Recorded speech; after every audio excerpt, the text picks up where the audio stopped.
जो है भूत की पूजा करना, प्रेत की पूजा करना, 84 लाख योनि में आप प्रेत की पूजा करोगे, भूत की पूजा करोगे, देवी देवताओं की पूजा करोगे तो आप उसी योनि में जाओगे। महाराज जी, जैसा कि आप कथावाचक थे और ग्रंथों का भी बहुत अध्ययन किया है, तो महाराज जी जैसे कि प्राण प्रतिष्ठा हो गई, भूत पितृ पूजा हो गई, श्राद्ध पूजा हो गई और कहना चाहिए ये तो चली आ रही हैं परंपराएं, तो इसके बारे में महाराज जी क्या कहना चाह रहे हैं जो आज के पढ़े लिखे और शिक्षक युवक और जो वर्ग है उनके लिए?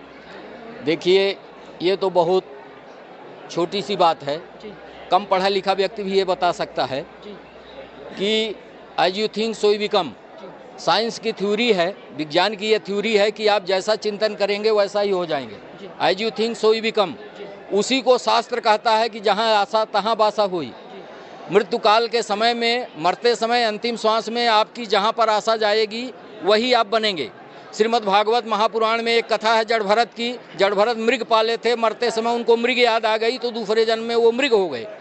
इसलिए जो है as you think so become, आप जैसा चिंतन करेंगे वैसा ही होंगे। ये साइंटिफिक रीजन है, विज्ञान की भी थ्योरी यही है। इसलिए जो है भूत की पूजा करना, प्रेत की पूजा करना, 84 लाख योनि में आप प्रेत की पूजा करोगे, भूत की पूजा करोगे, देवी देवताओं की पूजा करोगे तो आप उसी योनि में जाओगे। इसलिए कि आपका जैसा चिंतन होगा उसी चिंतन के आधार पे अंतिम श्वास जैसे निकलेगी वही उसी योनि में आपको जाना है। इसलिए भूत पूजा करना, प्रेत पूजा करना ये मूर्खों का काम है, ये ज्ञानियों का काम नहीं है। और जो ऐसा कर रहे हैं वो मूर्ख प्राणी हैं। मानव में जन्म पाने के बाद भी अगर वो भूत पूजा और देवी देवताओं की पूजा कर रहे हैं वो मूर्ख प्राणी है। उनसे बड़ा मूर्ख इस संसार में कोई नहीं है।